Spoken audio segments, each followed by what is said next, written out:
This is my Roland Aerophone AE-10, and in this review we're going to be talking about what's good about it, what's not so good about it, and what you should be using it for. Okay, so let's talk about the obvious right away. So it comes in this beautiful case. It's a really nice case actually. It's quite protective, quite solid, and inside you will get a neck strap. It's rubbish, don't use that. Use your own. I think I just smashed something then.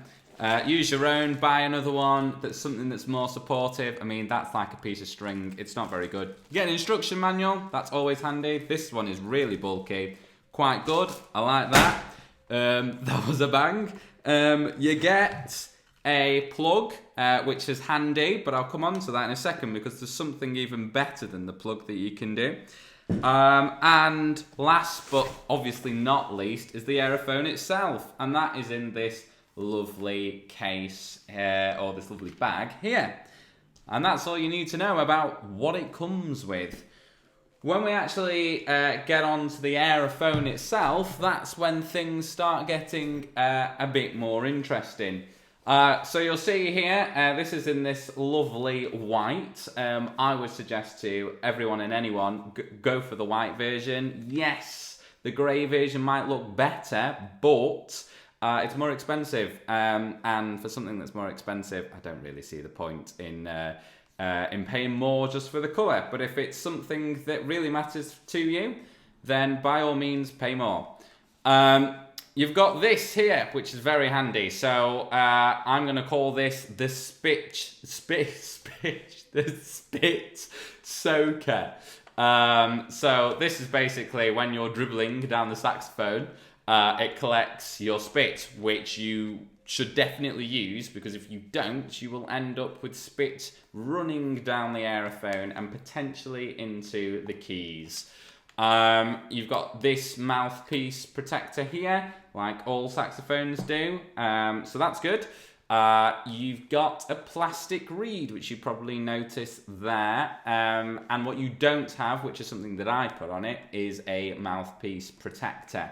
I cut it in half and put it on there to stop my teeth digging in, because these mouthpieces are relatively expensive to replace. You can pick them up on eBay.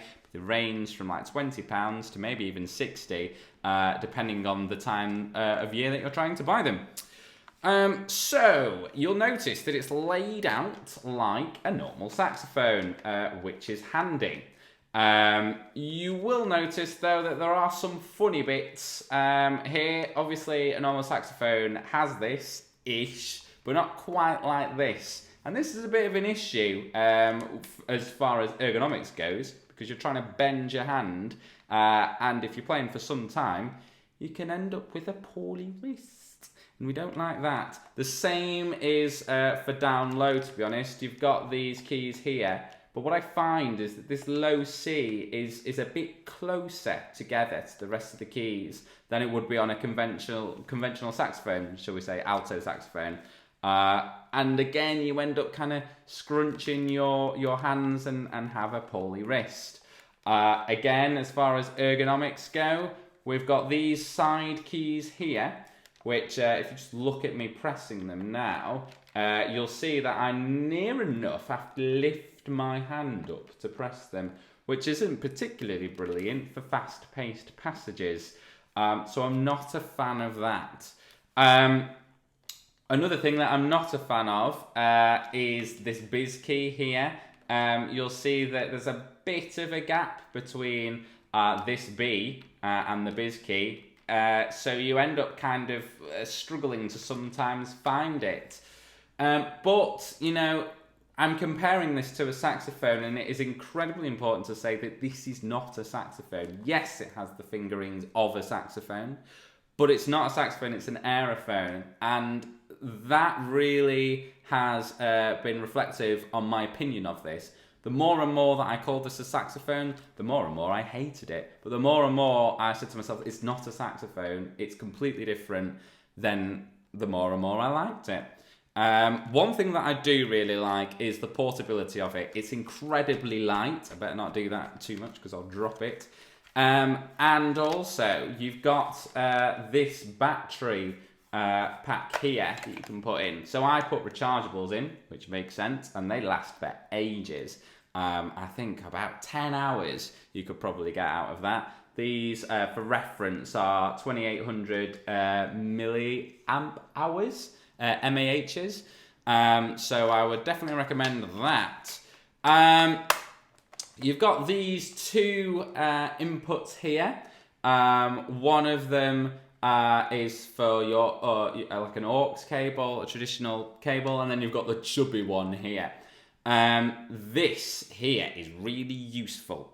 And the reason for that is I put a little Bluetooth square in it. And when I do that, I can connect that to my phone.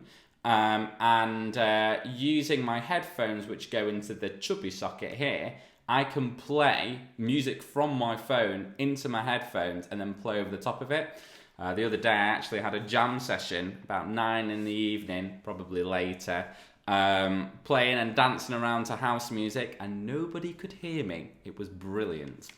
So yeah, here, now this is a little LCD panel. This is quite handy because here you can change the sounds of your instruments, and there's quite a few to pick from with credit.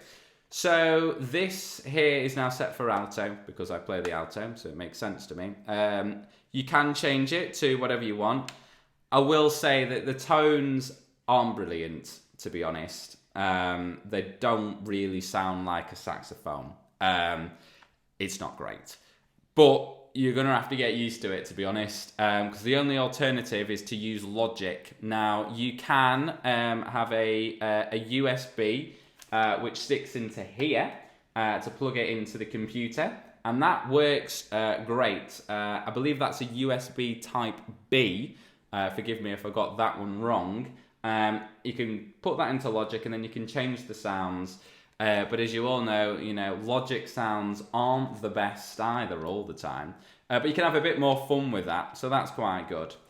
There's loads and loads of settings in this, which is good, because I think initially when I took this out of the box, I thought, oh gosh, I don't like this. But the more and more you played with settings and you tried to make it easier to play with, the easier it got. And more bearable it got. So there was quite a few things that I did. One of those that I did was change this little button here. I basically turned it off. So it basically is a bend button. And I kept finding that I kept pushing it by accident, and I'd suddenly get this, not very nice. So I turned that off, made my life much easier. The other things that I changed was where is it now? Somewhere here I have the saxophone finger mode. Now I've got this set to sax 2. The reason for that was because I was picking up a lot of random notes. And what you find is that actually you can play altissimo fingerings on this, which you think, oh, that's good. Not really, because what you end up doing when you're playing fast passages, which is actually quite difficult to do on an Aerophone, when you play fast passages, you end up getting altissimo fingerings coming in, and it ain't great. So, Sax 2 is what I recommend there. There's a few things. If you have an Aerophone or thinking about an Aerophone, getting one, and you want to ask me some questions of the perfect setup, then I can go into that into more detail. In fact, I may later bring out a video about the perfect setup for an Aerophone, because it does require some adjusting. So yeah, the problems that I've had with it, and I feel like I have gone on a bit about negatives, but there are a few. I have a little poorly button here, and I call it a poorly button because it seems to stick. It doesn't seem to move in the same way that this one does. And also, if this is an octave key, like a saxophone would have, it just seems quite close for my thumb. I've got big thumbs. I'm not enjoying that. This here, this can be annoying because I seem to play a low C, and sometimes my thumb might hit this, and it goes even lower. It goes an octave lower. Which I don't like at all. It's not great. I sometimes get this weird vibrato come from nowhere, and I don't know where it comes from because I have turned everything as far as I can tell so off, so I don't get this weird vibrato coming in, but all of a sudden it will. It's a shame, really, that Roland don't come out with a version 2 because I feel like this is actually a really good product, but there needs to be a lot that they can do to improve on it. Oh, there is a lot that they can do to improve on it, rather. Yes, as well as that, I find that this doesn't work well for trying to transcribe. Especially fast passages. I mean, let's take, for example, maybe a Kenny Garrett solo. This isn't your answer. Not to all of it anyway. I mean, if you're practicing late at night, this is a really good tool. I will never ever perform with this because I don't think it's performance ready. Maybe if they came out with a version 2, yes. Right now, no. So yeah, I'll never perform with it. It's really good for playing scales slowly, learning scales, learning slow passages. This is great for. You'll find if you record this into Logic and you're doing a quick passage and then you look at the notes that have been put in, it looks really sloppy and not really what you played. And that's some of the problems, really. But the positives, mainly lightness, ease, ability to use, especially quietly. That is the main thing, to use this quietly.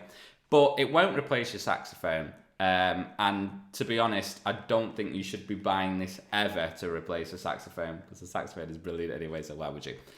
I think I have covered most that I can remember about this. I might come up with another video one day in the future to say more about it. But for now, that is it. I hope you enjoy. Catch you later, guys. Hello, it's me again. There's something that I really feel like I should have mentioned.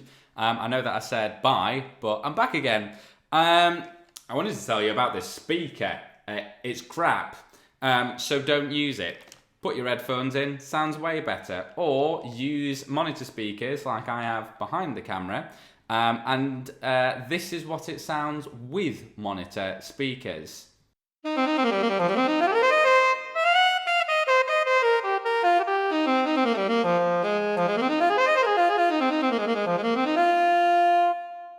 But then this is what it sounds like with these speakers.